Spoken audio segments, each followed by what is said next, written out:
Exhortaciones finales. Estos textos son muy comunes, este título es muy común en las epístolas, porque todas las epístolas traen exhortaciones finales. Voy a tomar lectura del 14 al 16, segunda de Pedro 3. Por lo cual, oh amados, estando en espera de estas cosas, procurad con diligencia ser hallados por Él sin mancha, irreprensibles, en paz. Y tened entendido que la paciencia de nuestro Señor es para salvación, como también nuestro amado hermano Pablo, según la sabiduría que le ha sido dada, os ha escrito. Casi en todas sus epístolas, hablando en ellas de estas cosas, entre las cuales hay algunas difíciles de entender, las cuales los indoctos e inconstantes tuercen, como también las otras escrituras, para su propia perdición.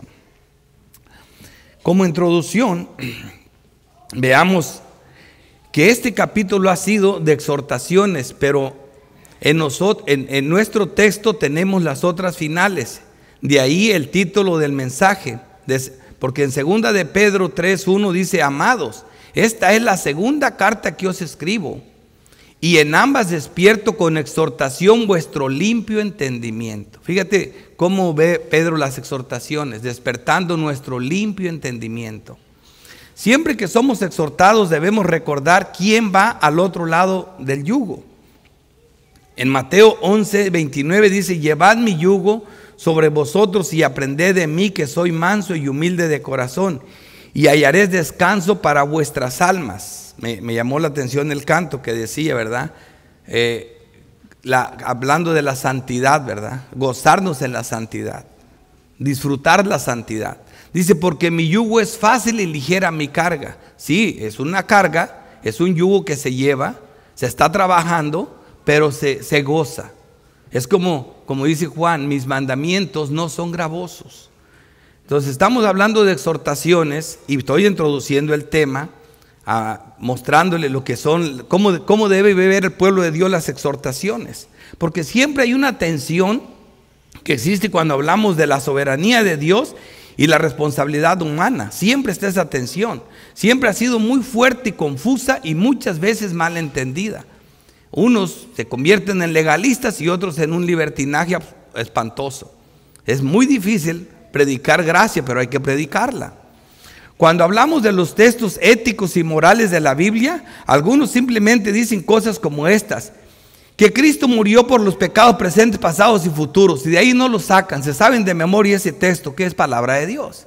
O como que ninguna condenación hay para los que están en Cristo Jesús. Y eso es verdad, hermanos, pero nunca olviden que aunque la fe es un regalo de Dios, somos nosotros los que creemos. También sabemos que el arrepentimiento es un regalo de Dios, pero somos nosotros los que nos arrepentimos. Mujer, tu fe te ha salvado. No le dijo Jesús: mujer, la fe que mi Padre te dio, la que es una fe salvadora, es la que te salvó. O no le dice: la fe que yo te di es la que te salvó. No, ya la tiene, ya la vi yo. Tu fe te ha salvado.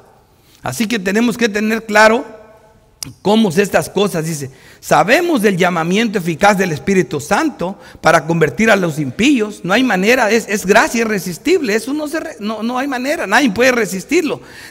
Pero también sabemos que lo hace a través de medios como predicar el Evangelio unos a los otros. A Dios le complació salvar a los impíos por la predicación de la palabra. O sea, eso es así.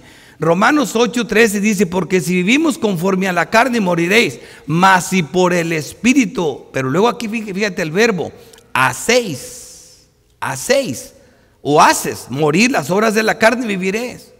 O sea, el punto es que tenemos que hacer algo. Sí, ese por el Espíritu de Cristo, es por el Espíritu que hacemos las cosas, pero las hacemos nosotros, hermanos.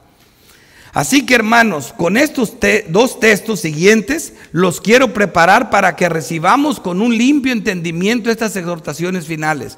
Estos dos textos van a ser un balance para que les estoy dando como introducción el tema. Por ejemplo, Hebreos 13. Este texto siempre lo tenemos que tener presente, pero no para descuidarnos de la guardia, sino para saber con quién va al otro lado del yugo, ¿verdad? Eso es lo importante. Hebreos 13:20.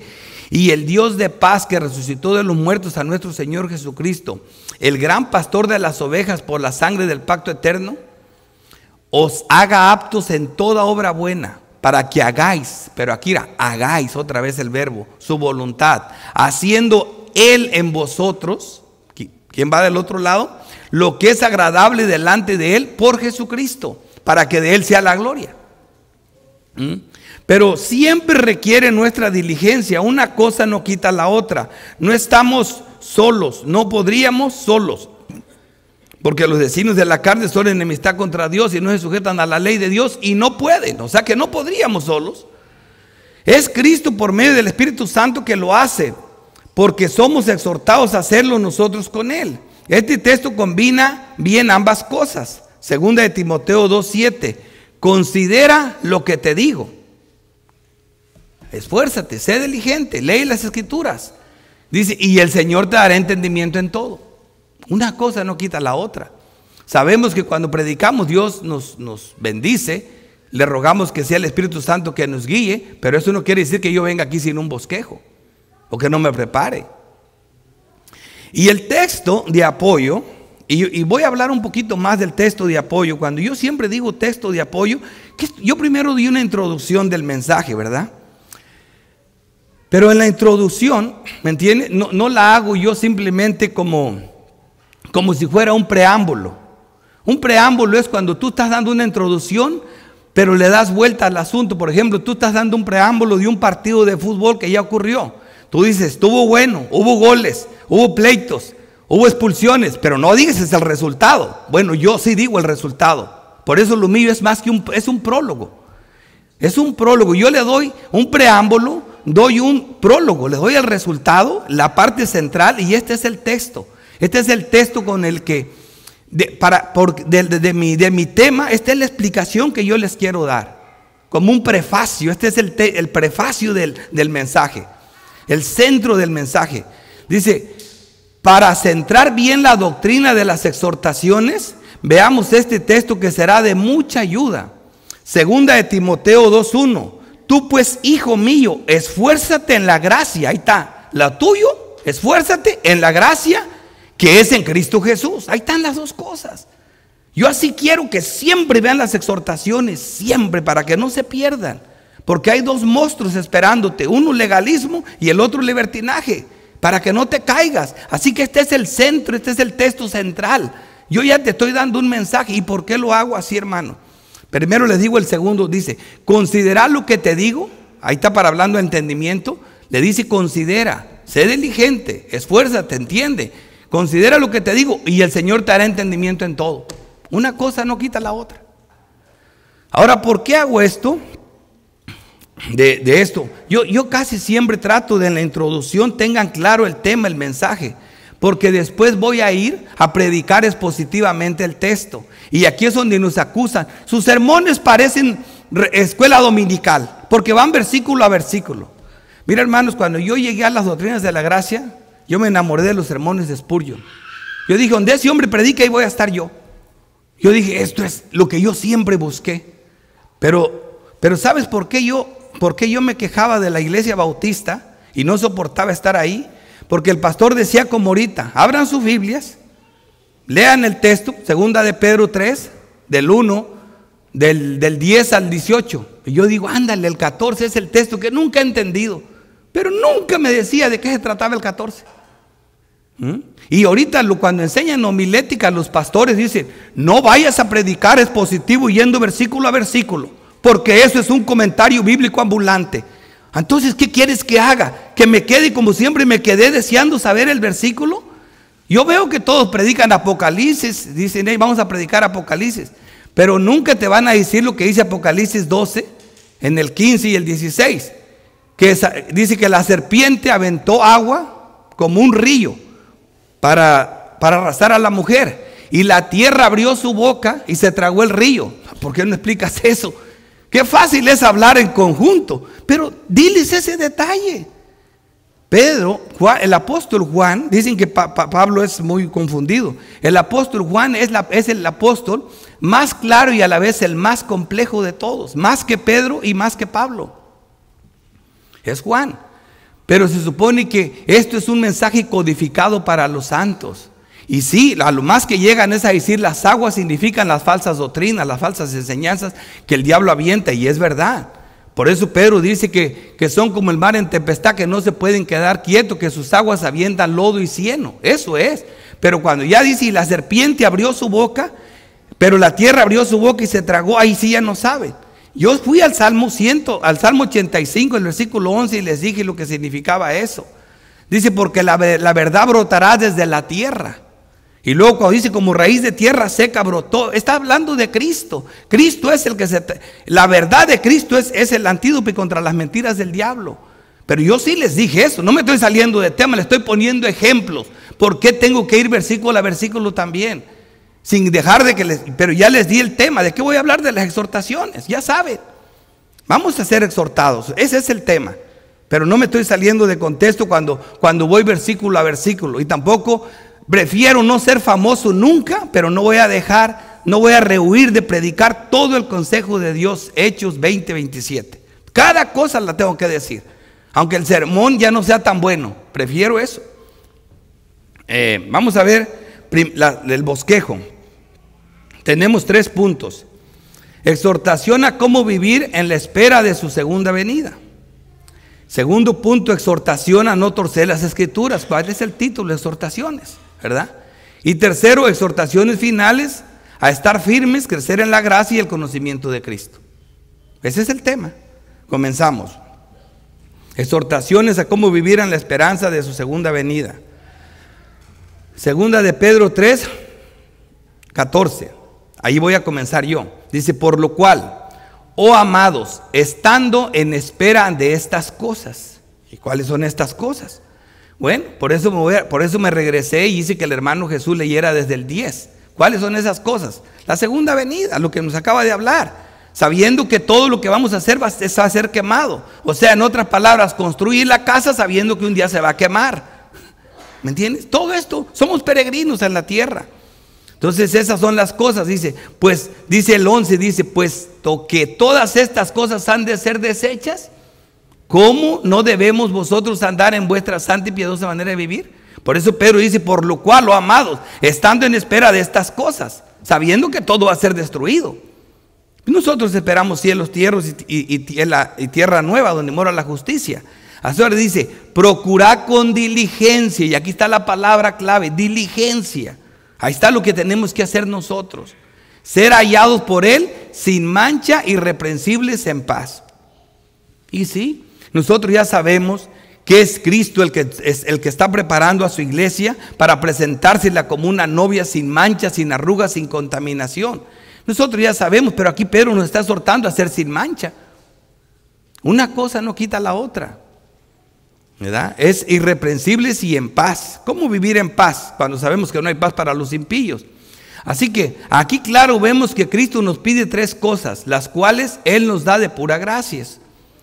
El imperativo es ser sin mancha, y es claro, Efesios 1:4 dice, según nos escogió en Él antes de la fundación del mundo. Eso está claro.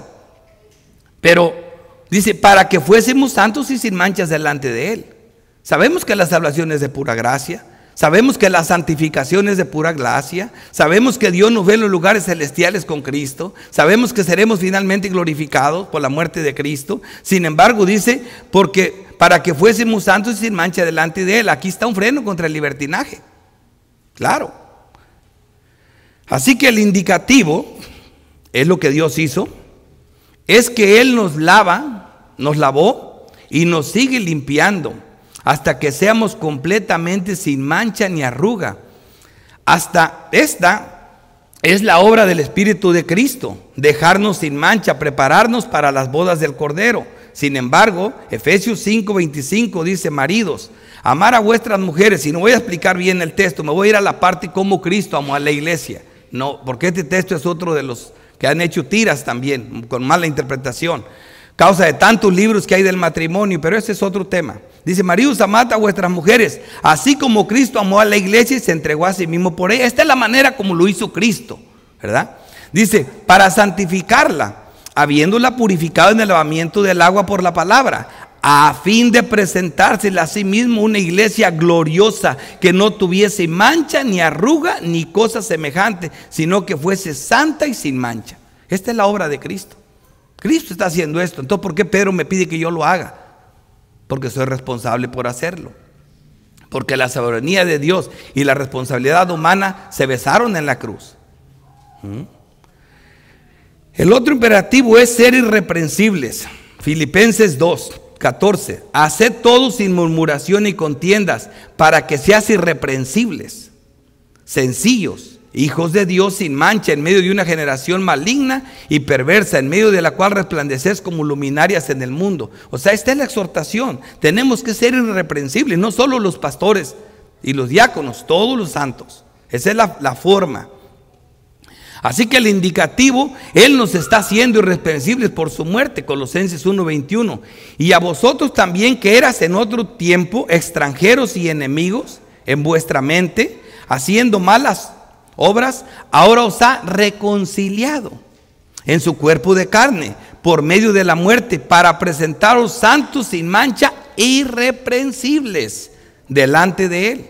¿Quién nos hace irreprensibles? También es Él. Como cuando dice que se quiere que los pastores sean irreprensibles. Yo siempre dije, eso lo hace Dios por nosotros. Claro, nosotros con Él, pero eso lo hace Dios. Por eso dice que Él constituyó a unos pastores. Él los prepara, Él los hace irreprensibles. Él es quien nos guarda sin mancha para la ofrenda por la ofrenda de su cuerpo, Judas 1:24. Y aquel que es poderoso para guardarnos sin caída y presentarnos sin mancha delante de su gloria con gran alegría. Y por otro lado, sabemos que no hay paz para los impíos, así que estos son irreprensibles y en paz. Es porque son santos y por la obra de Cristo. Es que somos irreprensibles y tenemos paz. Isaías 48 es claro, 22 dice: no hay paz para los impíos, dijo mi Dios. Así que no puede haber paz para ellos. Pero para los santos este es el indicativo de nuestra paz que Cristo ya hizo. O sea, para los santos sí hay paz. ¿Pero por qué? El indicativo es por lo que hizo Él, por la obra de uno. Romanos 5:1. Justificados pues por la fe, es la expiación, tenemos paz para con Dios por medio de nuestro Señor Jesucristo. O sea, sí tenemos paz, sin embargo hay que vivir en esa paz. Ese es el de ese. Así que todo esto de cómo vivir piadosamente es relacionado con nuestra común salvación. De ahí nuestro segundo encabezado, exhortaciones a no torcer las Escrituras. Esta también era una práctica de los falsos maestros, pero también se nos exhorta a estar atentos acerca de eso, a no confiarnos de cualquiera que se pare en el púlpito. Hay que tener una conciencia clara acerca de esto. Versículo 15. Estoy entregando un mensaje de exhortaciones, les introduje en el tema, les di el texto central, pero estoy siendo versículo a versículo y no soy un comentario ambulante, hermanos. Versículo 15. Y tened entendido que la paciencia de nuestro Señor es para salvación, ¿verdad? Como también nuestro amado hermano Pablo, según la sabiduría que le ha sido dada, os ha escrito. Pero entiendan esto, fíjate cómo dice: y tened entendido que la paciencia de nuestro Señor es para salvación. ¿Se acuerdan lo que vimos ya? Que la paciencia de Dios, la espera de Dios, no es que dice que, porque dice que no queriendo que ninguno perezca, sino que todos procedan al arrepentimiento. No quiere decir que Dios va a fracasar porque está esperando a ver si todos se salvan. No, es que está esperando el último que se salve. Ya nosotros vimos anteriormente que esta paciencia tiene nombre: los escogidos por Dios el Padre. El verdadero evangelio debe ser predicado. Eso tiene que ocurrir antes que venga el fin. Luego la apostasía final, y concluirá con que se complete el número de los consiervos de las almas que ya esperan en el cielo. ¿Hasta cuándo, Señor? Dice: hasta que se complete el número, hasta que venga el último, como ustedes, que tiene que ser como ustedes, salvo. Dice: así que el amor de Dios para este último es la paciencia de Dios para salvación. Versículo 16 dice: casi en todas sus epístolas, hablando de ellas, de estas cosas. Fíjate lo que dice, oigan bien: casi en todas sus epístolas, hablando de ellas, de estas cosas. ¿De qué cosas estamos hablando aquí? No le voy a decir todas las veces que malinterpretan a Pablo. No voy a ir por la Biblia diciéndoles cada y una de las veces que Pablo escribe algo difícil. Aquí está hablando de las cosas que tienen que ver con su segunda venida, en el contexto. Así que este contexto me amarra las manos y tampoco me voy a desviar del tema, ¿verdad? Dice, entre las cuales hay algunas difíciles de entender, pero yo sé de qué cosa está hablando, de su segunda venida, y me limito a eso. Las cuales los indoctos y inconstantes tuercen. Así que no hay que torcerlas, pero yo le voy a explicar lo que tiene que ver con esto. Como también las otras escrituras. O sea, no nomás a Pablo malinterpretan, también las otras. Y también esto es una clara evidencia que los escritos de Pablo son partes del canon de las escrituras para su propia perdición. Esto sí es terrible. Por eso es la exhortación. Lo primero que vemos aquí es otra característica de los falsos maestros o anticristos, creo la peor de todas, torcer las escrituras. Y esto es una obra aprendida por el mismo Satanás, enseñada. Él mismo hace que hagan esto. Así lo hizo en Génesis y se lo hizo al mismo Señor Jesucristo y nos lo siguen haciendo sus ministros a nosotros.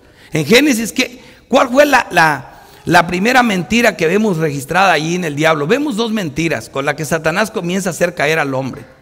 Una escondida, ¿verdad? Una mentira que no, y una abierta, ¿verdad? Primero, ¿qué le dice? Con que Dios os ha dicho que no comas de ningún árbol del huerto. Dice Herbal, no, dice Eva, de todo árbol podemos comer, solo del árbol del huerto no podemos comer ni tocarlo. Dice Satanás, ya la tengo. Ya la hice que dijera lo que no, porque ya Eva le puso a las escrituras. Ya Eva le puso ni tocarlo. Dice, ahorita la voy a llevar a que toque el árbol y en cuando lo toque la tengo. Mira, tocaste el árbol, no te moriste, porque Eva le puso a la palabra, pero Satanás le quitó.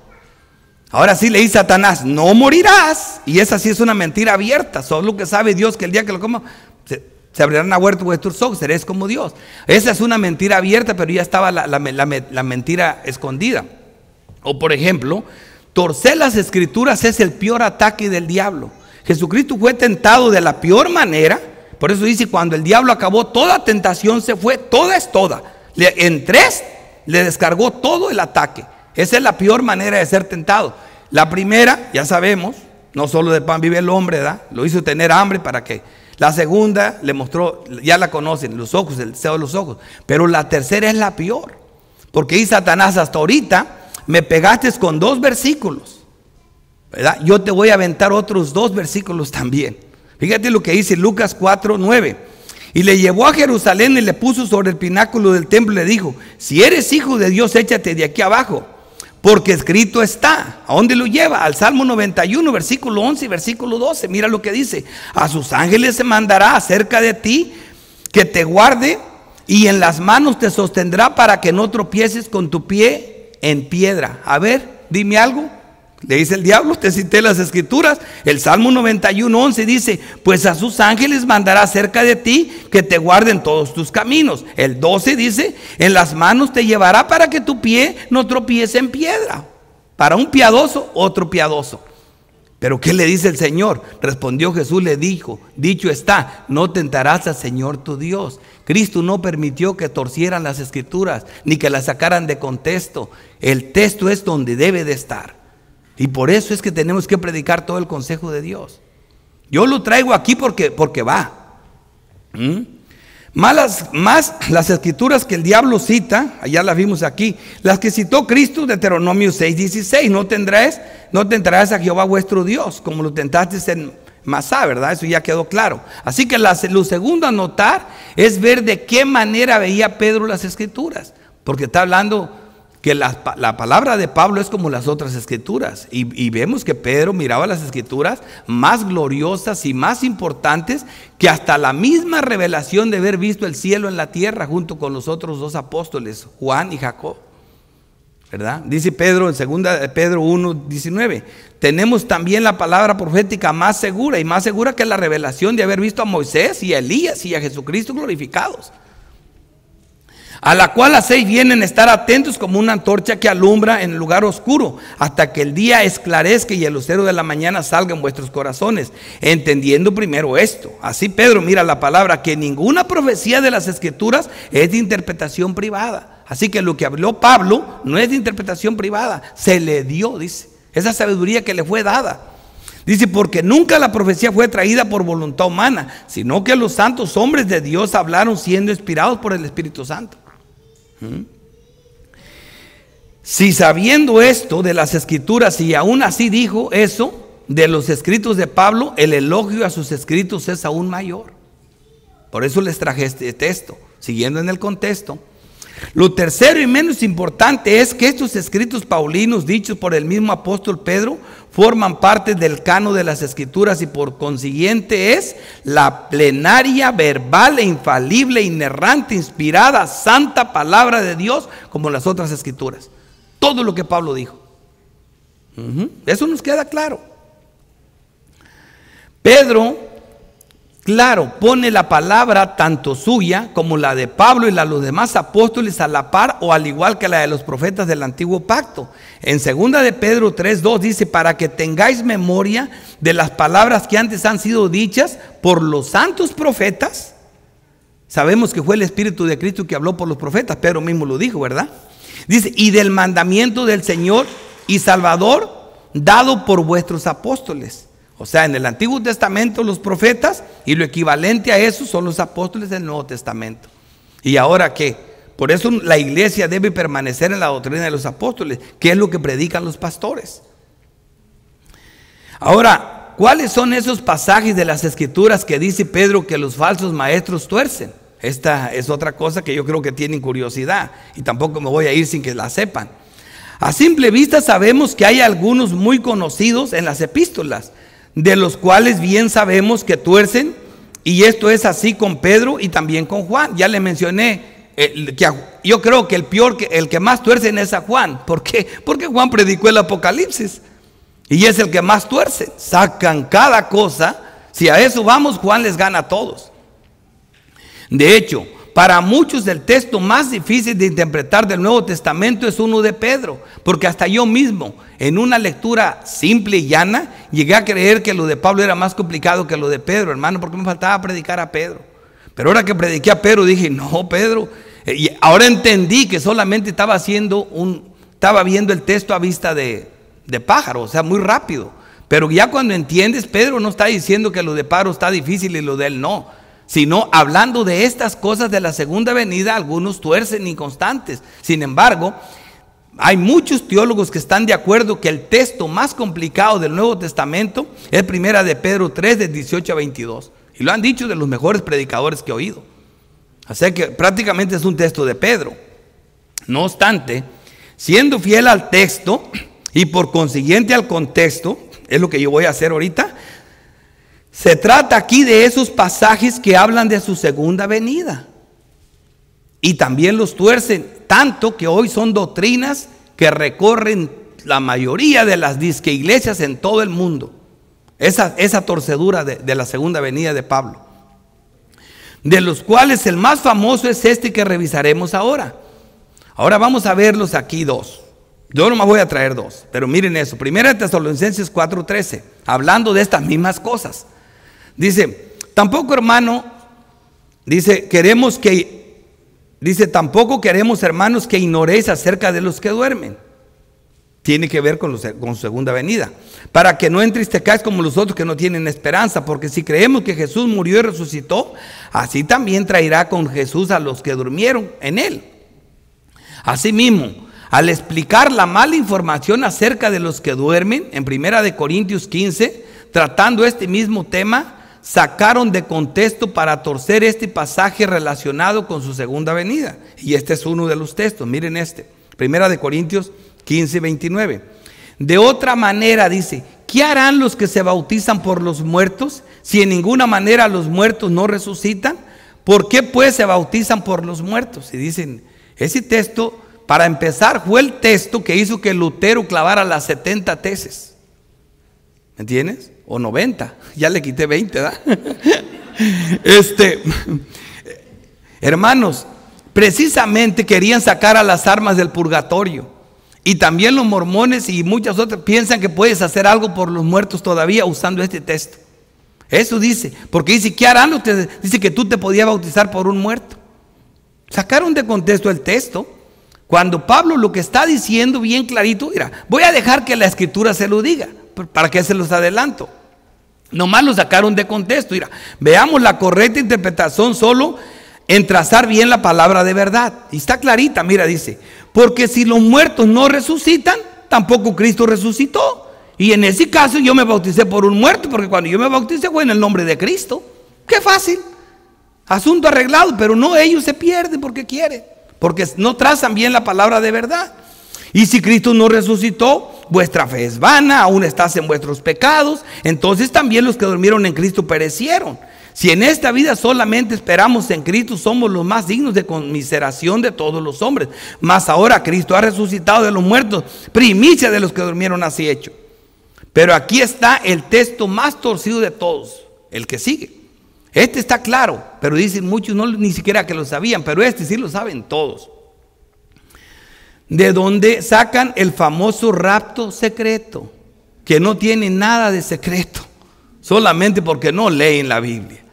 Por eso no pueden dar interpretación, porque conocen muy poquito de las escrituras. Me llamó mucho la atención cuando Javier dio la escuela dominical y que dijo que no había un pacto en Génesis. ¿Vieras cuánto oigo esa palabra? Él mismo dice que estaba equivocado, pero me llamó mucho la atención porque no conocen la Biblia. Cuando citó al profeta, ¿cómo encontró que sí había un pacto?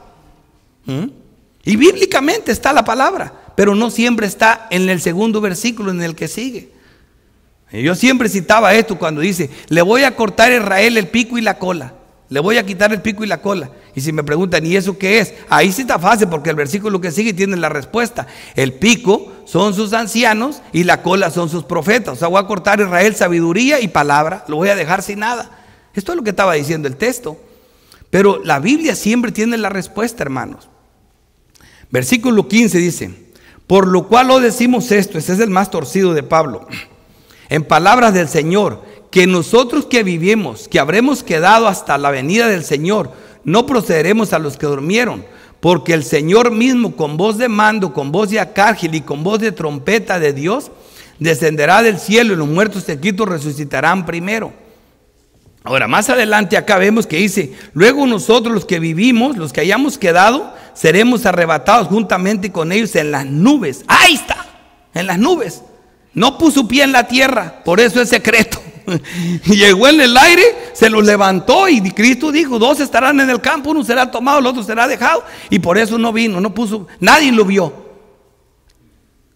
Esa venida es secreta. Levantó a la iglesia para que no esté en la tribulación.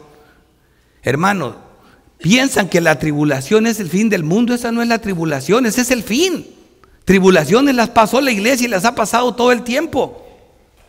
Así que lo que estamos viendo aquí es totalmente diferente. Mira, este rapto no tiene nada de secreto, nada, porque por eso hay otros textos que hablan del rapto. Y Cristo mismo se aseguró de que no fuera nada secreto.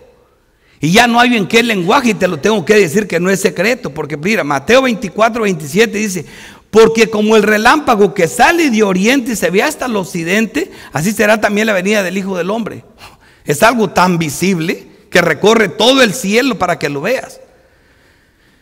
Pero te voy a hacer una alegoría para que creas mejor. Dice, porque donde quiera que estuviera el cuerpo muerto, ahí se juntarán las águilas. Si tú estás viendo buitres en el aire, o sopilotes como le dicen algunos, o águilas, que vienen de la familia de las águilas, pero no son águilas, es porque abajo hay un cadáver. O sea, si están arriba, es que el otro está abajo. Nada secreto. Pero mira cómo Lucas lo dice, Lucas 17, 24, porque como el relámpago que jurjurea, ¿verdad? Eso quiere resplandece desde un extremo del cielo hasta el otro. Y aquí usa la palabra esa y significa que brilla, que resplandece o que despide rayos de luz. Y los relámpagos siempre vienen acompañados a veces con truenos. Así que con truenos, mira, visible como no se puede, ¿no? Pero ¿qué tal si no lo oyeron? Ah, bueno, ¿qué dice la palabra de Dios? Con voz de mando, con voz de arcángel, con trompeta.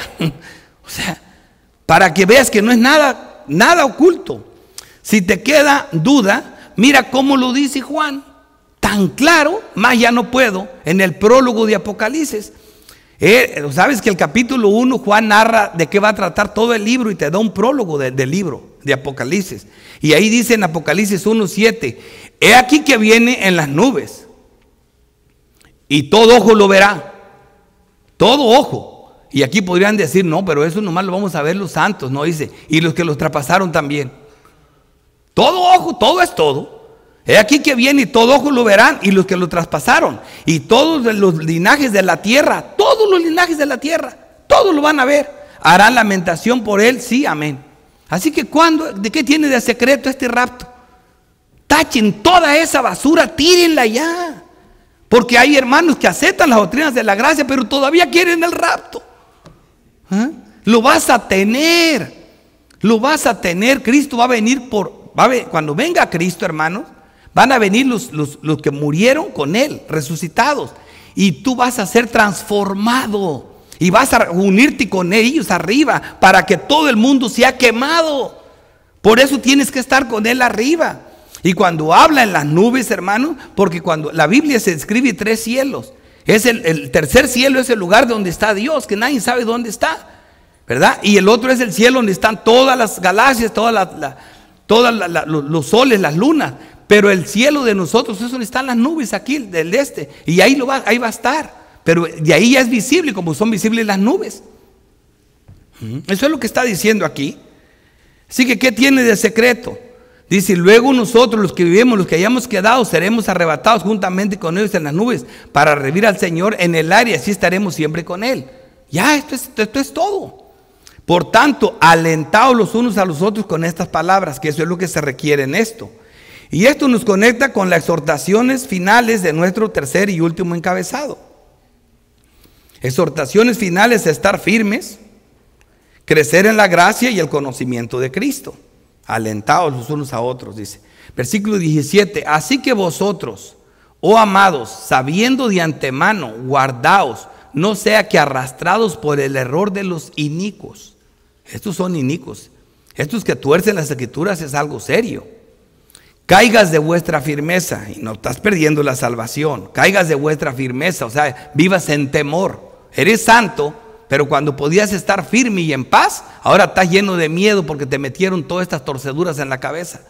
Pero tú tienes que estar firme, yo sé lo que va a pasar, tranquilo. Antes bien, crecete en la gracia y el conocimiento de nuestro Señor, que esto es lo que te va a impedir que caigas en estas herejías.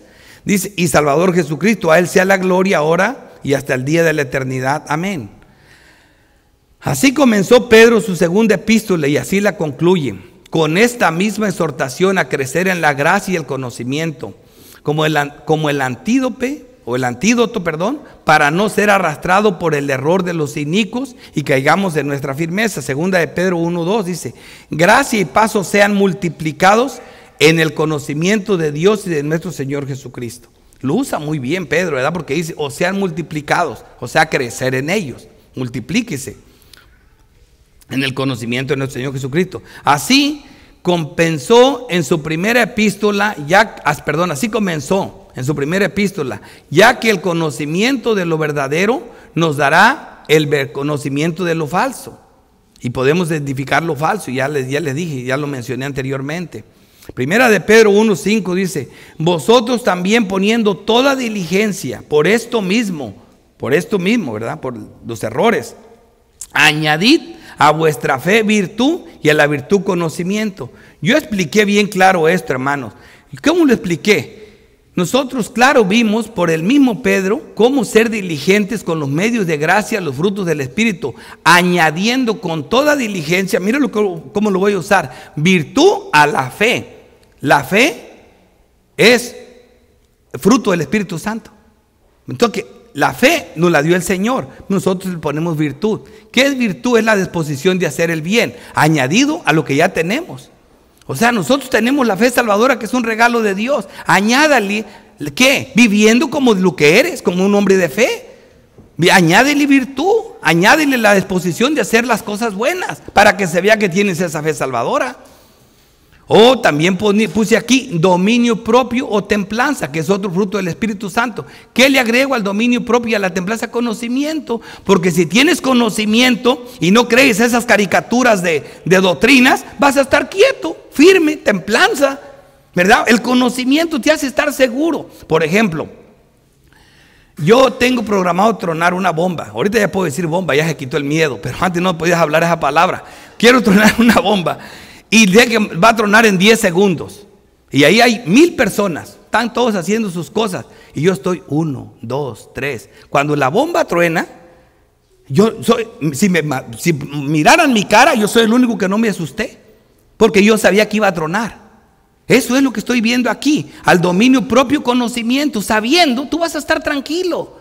Pero si te llegas a torcer por todo, vas a estar espantado, asustado como todo. Por eso a ellos los va a agarrar como ladrón en la noche. Que cuando todos digan paz, paz, destrucción repentina. O sea que ¿qué tribulación va a haber? Todos van a estar en paz. Según ellos, ahí va a venir la destrucción repentina. Y a la paciencia, dice, y por eso, y vas a agregar piedad ¿a qué? A la paciencia. Piedad a la paciencia, así es lo que está hablando. Porque esta paciencia es para salvación, ¿me entiende? Y tiene que ver con la piedad de Dios. Esta paciencia es para salvación, ya sabemos que tiene un nombre. Y afecto fraternal al amor, es lo que le tenemos que agregar. Ya nosotros nos amamos porque este amor es de Dios. ¿Por qué nosotros nos amamos como hermanos? Porque compartimos la sangre de Cristo, porque compartimos el Espíritu Santo, porque fuimos lavados por la misma sangre, porque somos adoptados por Cristo para ser hijos suyos. ¿Por qué? Porque por todo eso somos hermanos, por la obra de Cristo. Somos adoptados, somos hermanos. Entonces, sin embargo, a eso, ¿qué le tenemos que agregar? El afecto fraternal. Hay que vivir como si somos hermanos. Hay que tratarnos como hermanos. ¿Ven? Porque si estas cosas están en vosotros y abundan, ahí está la exhortación, no os dejarán estar ociosos ni sin fruto en cuanto al conocimiento de nuestro Señor Jesucristo. ¿Ven? El crecer en la gracia y el conocimiento ha sido un imperativo no solo de Pedro. El apóstol Pablo amplió muy bien este imperativo, poniéndose él mismo como ejemplo de crecer en gracia de la mano de la gracia de Dios. Fíjate qué bonito se oye, crecer en gracia de la mano de la gracia de Dios. Primera de Corintios 15:9. Porque yo soy el más pequeño de los apóstoles, que no soy digno de ser llamado apóstol, porque perseguía a la iglesia de Dios. Pero por la gracia de Dios soy lo que soy, y su gracia no ha sido en vano para conmigo. Antes he trabajado más que todos ellos, pero no yo, sino la gracia de Dios conmigo. No yo, le da la gloria a la gracia, pero ella está conmigo y trabajado más. ¿Quién trabajó la gracia? No trabajó Pablo, de la mano de la gracia. Así Pablo exhorta a abundar en la gracia, 2 Corintios 8:7. Por tanto, como en todo abundáis en fe, en palabra, en ciencia y en toda solicitud y en vuestro amor para con nosotros, abundad también en esta gracia. Y está hablando también de la gracia de dar, que es otra gracia, que es otra de las cosas que hace la iglesia. Dice, esforzaos en eso, dice, 2 Timoteo 2:1. Tú pues, hijo mío, esfuérzate en la gracia que es en Cristo Jesús. Pero fíjate cómo se combinan las dos cosas. Esfuérzate en la gracia que es en Cristo Jesús. Lo mismo vemos con el conocimiento. Aquí el imperativo, Filipenses 1:9. Y esto pido en oración, que vuestro amor abunde aún más y más en ciencia y en todo conocimiento. Es una orden, es una exhortación. Que abunde, no que lo tengas, que abunde. No digas, ya lo sé, pues aprende más. No digas como cuando invitamos pastores a las clases. Dice, no, pero hermano, ¿ustedes todavía toman clases? ¿Por qué? Porque son pastores. Le digo, ¿y qué crees que ya me las sé todas? Nunca las vamos a saber todas. Le digo, toda mi vida voy a tomar clases. Entonces dice, para que probéis lo mejor a fin de que seas sinceros y irreprensibles para el día de Cristo. O sea, si ya conoces, pues conoce más. Dice aquí, abunda aún más y más en ciencia y en todo entendimiento. Es un imperativo tan importante por el cual Pablo ora sin cesar. Colosenses 1:9. Por lo cual también nosotros desde el día que lo oímos no cesamos de orar por vosotros y de pedir que seas llenos del conocimiento de su voluntad en toda sabiduría e inteligencia espiritual. Porque sabemos que viene de Dios. Dice, hablamos sabiduría, ¿verdad? Pero no como la del mundo, sino sabiduría de Dios, acomodando lo espiritual a lo espiritual. Entonces, este conocimiento que procede de Dios y nos lo da Cristo, Él mismo capacita a hombres dones para enseñarnos, a edificarnos en el conocimiento de Cristo, hasta llegar a la meta de ser igual a Él. Efesios 4:12 dice, a fin de perfeccionar a los santos para la obra del ministerio, para la edificación del cuerpo de Cristo, hasta que todos lleguemos a la unidad de la fe y del conocimiento del Hijo de Dios, a un varón perfecto a la medida y a la estatura de la plenitud de Cristo. Y esto es bien interesante, hermanos, porque esta labor no solo es de la iglesia, ¿verdad? Vemos que Efesios 4:11 de eso habla. Dice que Él mismo constituyó a unos profetas, como Pedro lo dijo, profetas en el Antiguo Testamento, ¿verdad? A otros apóstoles en el Nuevo Testamento. Y ahora, ¿cómo llega el mensaje? No viene Jeremías ni Isaías a decírtelo, tampoco viene Pedro ni Juan a decírtelo, nosotros, los pastores, ¿verdad? Por eso también capacitó pastores y maestros. Por eso lo mismo, damos clases en la escuela dominical que predicamos la palabra, pastores y maestros. Dice, ¿hasta que para qué? Para la edificación del cuerpo de Cristo. Para esto lo hacemos. Hasta que todos lleguemos a la unidad, crecemos juntos, aprendemos nosotros estudiando y aprenden ustedes escuchando, y así nos edificamos unos a los otros. Hasta aquí, ¿de qué hablamos? ¿Cuál fue el mensaje? Yo creo que tienen claro un mensaje.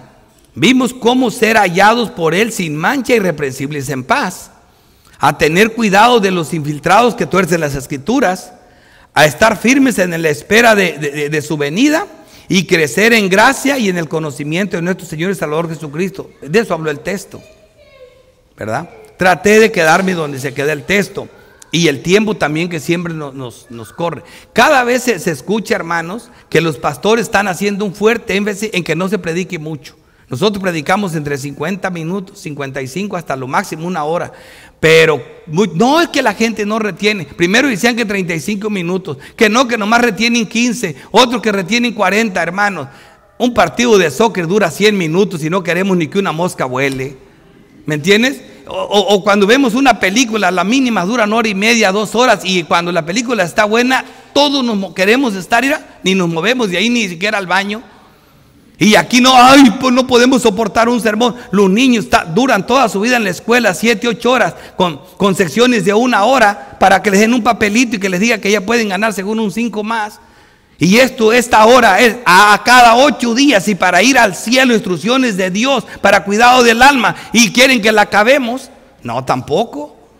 Y luego dicen, y es bien peligroso. Ya ves que por eso se escribió la historia de Utico, para que no prediquemos largos sermones. No, hermano, esa vez Pablo se amaneció.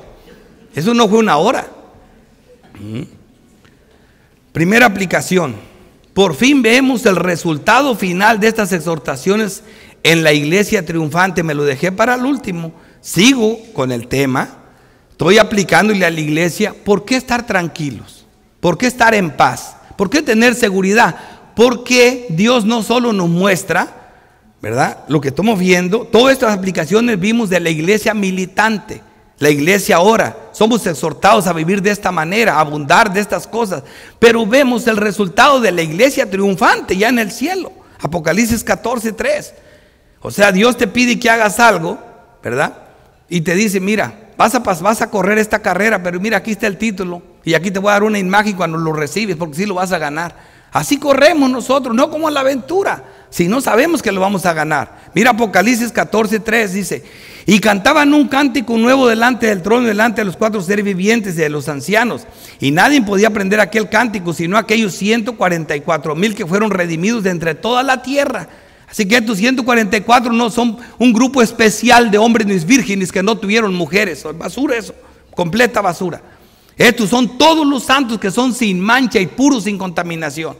Aquí ya cambió los 140,000 de cada tribu. Aquí los cambió. ¿Por qué? Porque fueron redimidos de toda la tierra. Así que estos 144,000 es la iglesia militante, triunfante que está en el cielo, perdón. Estos son los que no se contaminaron con mujer, pues son vírgenes. Estos son los que siguen al Cordero por donde quiera que va. Estos fueron redimidos entre todos de los hombres como primicias para Dios y para el Cordero. Y en sus bocas no fue hallada mentira, pues son sin mancha delante del trono de Dios. Allá te ves. Este es el resultado de lo que estamos hablando. Mira qué aplicación. ¿Por qué tienes que estar tranquilo? Porque corres, pero sabes que vas a ganar. Segunda aplicación. Pablo exhorta a Timoteo a evitar cometer este pecado mortal de no torcer las escrituras. Y esto no solo fue el último para Timoteo. Esto no solo fue útil para Timoteo, también lo será para aplicarlo a nuestra iglesia, para los pastores también. Segunda de Timoteo 2:15 dice: procura con diligencia, ahí está la palabra, diligencia, presentarte a Dios aprobado, como obrero que no tiene de qué avergonzarse, que usa bien, también dice que traza bien la palabra de verdad. Eso es lo importante para que no torzamos las escrituras. Esa es la exhortación a los pastores, de Pablo al apóstol, al joven pastor Timoteo. Traza bien la palabra de verdad, no la tuerzas.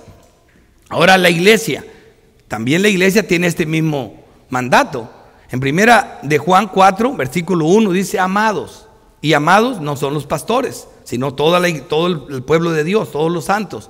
No creas a todo espíritu, sino probá los espíritus, si son de Dios, porque muchos falsos profetas han salido por el mundo. ¿Ya ves quién está detrás de todas las falsas doctrinas? Los espíritus malos, espíritus de demonios. Son los que hablan en los hombres, que se paran en los púlpitos como este. Así que tienes que probarlos. Dice, son de Dios, dice, porque han salido por el mundo. En esto conocemos el Espíritu de Dios. Todo espíritu que no confiese que Jesucristo ha venido en carne no es de Dios, que es una doctrina que torcieron muchos. Dice, y todo espíritu que no confiese que Jesucristo ha venido en carne no es de Dios, y este es el espíritu del anticristo. Por eso es la relación que les di entre los falsos maestros y una de las características del anticristo, ¿verdad? Que también en cierta forma son la obra del anticristo. Y la que más nos afecta a nosotros, porque son los únicos que salen de la iglesia, que se paran en los púlpitos y que predican la palabra de Dios torcida. Esto es un peligro, el más grande. Y ahí está la exhortación, que no quiero que olviden, porque ya cerré con esto, aunque voy a predicar todavía la epístola a Judas, pero va a ser un resumen creyendo que tienen un conocimiento bien claro de esto, un poquito más amplio. Tercera aplicación, por último, vemos que todo lo que nos pide Dios nos lo da. Como se acuerdan la frase de Agustín de Hipona: dame lo que pides, y ahora sí pídeme lo que quieras. Dame lo que pides y pídeme lo que quieras. Así que, pero somos nosotros que lo tenemos que hacer. Aquí vemos esta exhortación a los miembros de la verdadera religión y cómo se supone que deben de vivir. Santiago 1:27. La religión pura y sin mácula, o sea, la palabra es mancha también, delante de Dios el Padre es esta: visitar a los huérfanos y a las viudas en sus tribulaciones y guardarse sin mancha del mundo. Y esto es la relación que tenemos entre los hermanos. No quiere decir que te vayas al hospital a visitar a todos los que están ahí enfermos, hermano. Cuando un hermano tuyo esté en el hospital, ahí sí. Ahí sí. Judas 1:24. Y aquel que es poderoso para guardaros sin caída y presentaos sin mancha delante de su gloria con gran alegría. Es el Señor que nos va a guardar así. Así que, como ya vimos, el conocimiento de Cristo y su palabra es el antídoto para detectar a los que tuercen las escrituras. Colosenses 1:9. Por lo cual también nosotros desde el día que lo oímos no cesamos de orar por vosotros y de pedir que seáis llenos del conocimiento de su voluntad en toda sabiduría e inteligencia espiritual. Es como debemos de vivir en el nuevo hombre, y así debe verse la obra de nuestra religión verdadera. Colosenses 3:10. Y revestidos del nuevo hombre, el cual conforme a la imagen del que lo crió, se va renovando hasta el conocimiento pleno. La misma enseñanza. ¿Y cuál es el conocimiento pleno? La estatura y la plenitud de Cristo. Con esto concluyo, hermanos, la segunda epístola de Pedro. Y ya creo que fuimos exhortados correctamente en esto, y espero en el Señor que que hayan disfrutado como he disfrutado yo esta epístola y que la hayan entendido. Y yo creo que es uno de los mensajes más importantes que he dado. Y hermanos me han llegado a comentar que lo que no entendieron en Apocalipsis lo vinieron a entender con los textos de Tesalonicenses y Segunda de Pedro, que también son escatológicos y de una escatología personal, ¿verdad? Y final. Porque casi ya la profecía final ya es muy poca. Algunos teólogos hablan de que solo el 5% de las profecías de la Biblia no se han cumplido. Casi todas se han cumplido ya.